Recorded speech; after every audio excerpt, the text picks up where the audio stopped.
स्वागत है आपका एचडी एजुकेशन हिंदी में। इस वीडियो में हम लोग पढ़ेंगे एक्सटर्नल सोर्स ऑफ रिक्रूटमेंट क्या होता है, एक्सटर्नली एम्प्लॉयज को कैसे रिक्रूट किया जा सकता है और एक्सटर्नल सोर्स ऑफ रिक्रूटमेंट का एडवांटेजेस और डिसएडवांटेजेस क्या क्या होता है। एक्सटर्नल सोर्स ऑफ रिक्रूटमेंट में ऑर्गेनाइजेशन के बाहर से एम्प्लॉयज को रिक्रूट किया जाता है। जब एक्सटर्नली एम्प्लॉयज को रिक्रूट किया जाता है, ऑर्गेनाइजेशन के बाहर से एम्प्लॉयज को रिक्रूट किया जाता है, तो सबसे पहले सोर्स को तय किया जाता है जहां से एम्प्लॉयज को लाया जाएगा। अगर एक से अधिक सोर्स होते हैं तो सारे सोर्सेज में फिर कंपैरिजन किया जाता है और सारे सोर्सेज में से बेस्ट सोर्स को चुना जाता है। उसके बाद सबसे उचित कैंडिडेट का तलाश स्टार्ट हो जाता है। कई बार ऐसा देखने को मिलता है सुटेबल एम्प्लॉय को ऑर्गेनाइजेशन के भीतर से नहीं सोर्स किया जा सकता। उस सिचुएशन में, उस परिस्थिति में रिक्रूटमेंट का एक्सटर्नल सोर्स काम में आता है। ऐसे बहुत सारे मेथड हो सकते हैं जिनकी सहायता लेकर एम्प्लॉय को ऑर्गेनाइजेशन के बाहर से सोर्स किया जा सकता है। वेकेंट पोस्ट का प्रॉपर एनालिसिस करने के बाद ऑर्गेनाइजेशन एम्प्लॉयज की खोज करता है। फॉलोइंग सोर्सेस या तरीकों से एम्प्लॉयज को ऑर्गेनाइजेशन के बाहर से ऑर्गेनाइजेशन में लाया जा सकता है। एम्प्लॉयज को ऑर्गेनाइजेशन के बाहर से रिक्रूट किया जा सकता है। पहला है through direct recruitment. Direct recruitment के माध्यम से, डायरेक्ट रिक्रूटमेंट में जॉब खोज रहे कैंडिडेट डायरेक्टली ऑर्गेनाइजेशन को कांटेक्ट करते हैं। बहुत सारे ऑर्गेनाइजेशन इस मेथड के माध्यम से अपने यहाँ एम्प्लॉयज का रिक्रूटमेंट करते हैं। अनस्किल्ड वर्कर्स या कैजुअल वर्कर्स को रिक्रूट करने का यह एक अच्छा मेथड या अच्छा सोर्स है। जब कोई रेगुलर वर्कर अपने काम से एब्सेंट होता है तो कुछ समय के लिए रेगुलर वर्कर के जगह पर कैजुअल वर्कर को इस मेथड से हायर किया जाता है। डायरेक्ट रिक्रूटमेंट में सबसे कम एडवर्टीजमेंट का खर्च लगता है। अगला मेथड या सोर्स है through unsolicited application. Unsolicited application के माध्यम से ऐसा सिचुएशन आ सकता है कि क्वालिफाइड या स्किल्ड इंडिविजुअल अपने इनिशिएटिव से ऑर्गेनाइजेशन में एम्प्लॉयमेंट के लिए एप्लीकेशन करें, एम्प्लॉयमेंट के लिए एप्लीकेशन दें। इस प्रकार के एप्लीकेशन को अनसॉलिसिटेड एप्लीकेशन कहते हैं। एप्लीकेशन का रिकॉर्ड ऑर्गेनाइजेशन अपने पास रखती है और समय आने पर, रिक्वायरमेंट आने पर कैंडिडेट्स को कॉल किया जाता है, कैंडिडेट्स को ऑर्गेनाइजेशन बुलाती है। अगला मेथड या सोर्स है थ्रू एडवर्टीजमेंट। एडवर्टीजमेंट के माध्यम से जब ऑर्गेनाइजेशन में वैकेंसी होता है तब ऑर्गेनाइजेशन जॉब या पोस्ट के बारे में एडवर्टीजमेंट देती है। उस एडवर्टीजमेंट में जॉब से जुड़े, पोस्ट से जुड़े सारे डिटेल्स होते हैं। जॉब या पोस्ट के लिए क्या क्या आवश्यक क्वालिफिकेशन चाहिए, कौन कौन सा स्किल कैंडिडेट के पास होना चाहिए, कैंडिडेट के पास कितना एक्सपीरियंस होना चाहिए आदि। ऑर्गेनाइजेशन एडवर्टीजमेंट न्यूज़पेपर में दे सकती है, सोशल मीडिया के माध्यम से ऑर्गेनाइजेशन एडवर्टीजमेंट कर सकती है या मैगजीन का सहायता लेकर के भी ऑर्गेनाइजेशन एडवर्टीजमेंट कर सकती है। इस मेथड में हायर स्टाफ, स्किल्ड वर्कर्स और क्लेरिकल वर्कर्स को आसानी से रिक्रूट किया जा सकता है। अगला मेथड या सोर्स है through employment exchange. Employment exchange के माध्यम से भारत में एम्प्लॉयमेंट एक्सचेंज गवर्नमेंट के द्वारा चलाया जाता है और मैनेज किया जाता है। एम्प्लॉयमेंट एक्सचेंज वह स्थान है जो जॉब खोजने वाले और जॉब देने वाले लोगों को एक स्थान में लाने का प्रयास करता है। जो व्यक्ति जॉब खोज रहा होता है वह अपना जॉब रिलेटेड रिक्वायरमेंट, आवश्यक पर्सनल और प्रोफेशनल डिटेल्स को एम्प्लॉयमेंट एक्सचेंज में रजिस्टर करवाता है। इन डिटेल्स का रिकॉर्ड एम्प्लॉयमेंट एक्सचेंज मेंटेन करता है। जब ऑर्गेनाइजेशन को जॉब या पोस्ट के लिए लोगों की आवश्यकता होती है तो वह एम्प्लॉयमेंट एक्सचेंज तक अपना रिक्वायरमेंट पहुंचा देते हैं और एम्प्लॉयमेंट एक्सचेंज उन्हें अवेलेबल कैंडिडेट्स का लिस्ट थमा देता है। कुछ केसेस में एम्प्लॉयमेंट एक्सचेंज कैंडिडेट्स को खुद सेलेक्ट करता है और कैंडिडेट्स का डिटेल ऑर्गेनाइजेशन को फॉरवर्ड कर देता है। चलिए अगला मेथड या सोर्स देखते हैं जो कि है from educational institution. Educational institution के माध्यम से कभी कभी ऑर्गेनाइजेशन जॉब या पोस्ट के लिए कैंडिडेट्स को डायरेक्टली एजुकेशनल इंस्टीट्यूशन से पिक करती है, मतलब अलग अलग कॉलेजेस या यूनिवर्सिटी से पिक करती है। जब स्टूडेंट का फाइनल एग्जाम होने वाला होता है तो कुछ समय पहले कंपनी प्लेसमेंट कैंप या प्लेसमेंट ड्राइव कॉलेजेस या यूनिवर्सिटीज में लगाती है। इस काम में यूनिवर्सिटी या कॉलेजेस का मैनेजमेंट और फैकल्टी भी कंपनी को हेल्प करता है। अगला मेथड या सोर्स है through placement agency.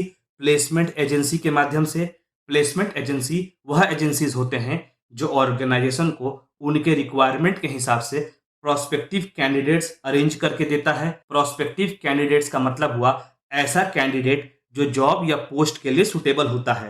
Placement agencies अपने काम में स्पेशलिस्ट होते हैं। ऑर्गेनाइजेशन अपना रिक्वायरमेंट प्लेसमेंट एजेंसीज को बताती है और उस अनुसार प्लेसमेंट एजेंसी ऑर्गेनाइजेशन के लिए कैंडिडेट्स अरेंज करता है, इंप्लॉइज अरेंज करता है। अब बारी है लेबर यूनियन और लेबर कॉन्ट्रैक्टर की।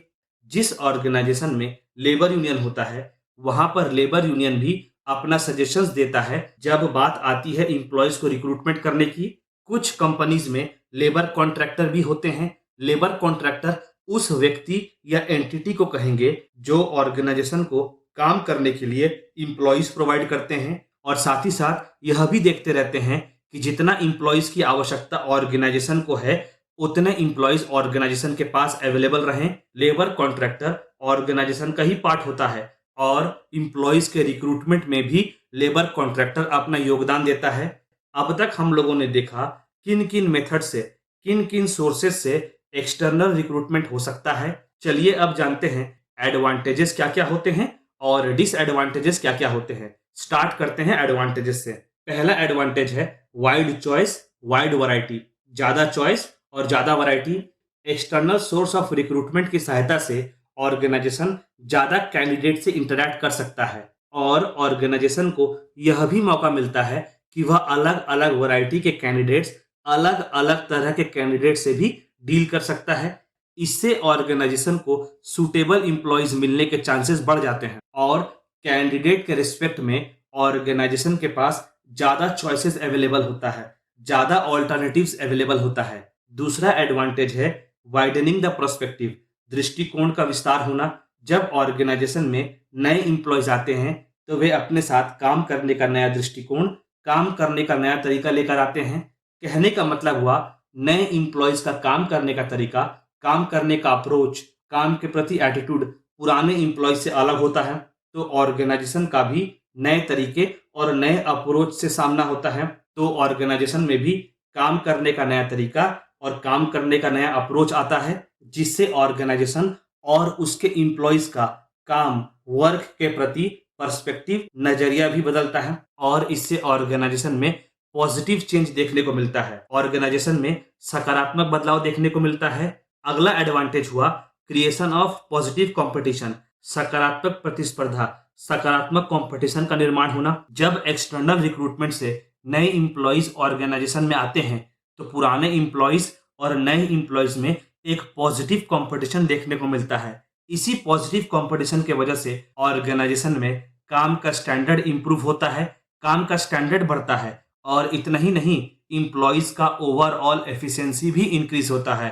चौथा एडवांटेज हुआ अवेलेबिलिटी, उपलब्धता। कई बार ऐसा होता है कि एप्रोप्रिएट इंप्लॉइज को इंटरनल रिक्रूटमेंट से सेलेक्ट नहीं किया जा सकता या यूं कहें इंटरनल रिक्रूटमेंट की सहायता से कभी कभी काम या पोस्ट के लिए एप्रोप्रिएट इंप्लॉइज नहीं मिल पाते हैं। तो फिर उस सिचुएशन में एक्सटर्नल सोर्स ऑफ रिक्रूटमेंट की सहायता से इंप्लॉइज को ऑर्गेनाइजेशन में लाना पड़ता है। अगला एडवांटेज हुआ इनकरेजिंग डाइवर्सिटी, विविधता को प्रोत्साहन देना। एक्सटर्नल सोर्स ऑफ रिक्रूटमेंट की सहायता से डाइवर्सिटी को, विविधता को एनकरेजमेंट मिलता है, प्रोत्साहन मिलता है। ऐसा इसलिए होता है क्योंकि नए इंप्लॉइज जब ऑर्गेनाइजेशन में आते हैं तो अपने साथ नए इनोवेशंस, काम करने का नया अप्रोच, अलग थॉट प्रोसेस, सोचने का अलग ढंग, काम करने का नया तरीका आदि लेकर आते हैं जिससे ऑर्गेनाइजेशन में डाइवर्सिटी आती है, विविधता आती है। चलिए अब डिसएडवांटेजेस को पढ़ते हैं। पहला डिसएडवांटेज है कॉस्टली प्रोसेस, महंगा प्रोसेस।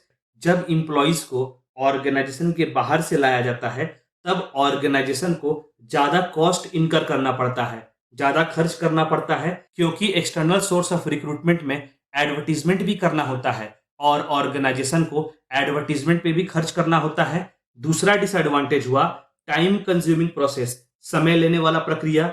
जब कैंडिडेट्स को एक्सटर्नली सोर्स किया जाता है तो कई राउंड्स में, कई फेजेस में यह काम पूरा होता है जिससे कैंडिडेट्स को एक्सटर्नली सोर्स करने में काफी समय लग जाता है। अगला पॉइंट है चांसेस ऑफ मिस्टेक, मिस्टेक होने का चांसेस, गलती होने का चांसेस। जिस भी कैंडिडेट का सिलेक्शन होना होता है उसके बारे में उतना विस्तार से ऑर्गेनाइजेशन को पता नहीं होता ऑर्गेनाइजेशन को केवल उतना ही पता होता है जितना कि एप्लीकेशन फॉर्म में लिखा होता है और वेरिफिकेशन से पता चलता है।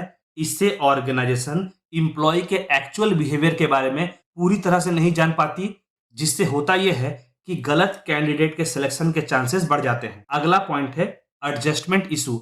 एडजस्टमेंट से जुड़ा इशू, अलग अलग इंप्लॉइज अलग अलग बैकग्राउंड और कल्चर से ऑर्गेनाइजेशन में आते हैं। इसके अलावा शुरू में नए इंप्लॉइज को ऑर्गेनाइजेशन के कल्चर के बारे में, ऑर्गेनाइजेशन के तौर तरीकों के बारे में पता नहीं होता, तो नए इंप्लॉइज को ऑर्गेनाइजेशन में एडजस्टमेंट करने में थोड़ी परेशानी हो सकती है। लास्ट पॉइंट है रिस्क का element of risk. External source of recruitment में रिस्क की मात्रा बहुत होती है। गलत इंप्लॉय के सिलेक्शन से जुड़ा रिस्क, अनकोऑपरेटिव इंप्लॉय के सिलेक्शन से जुड़ा रिस्क आदि।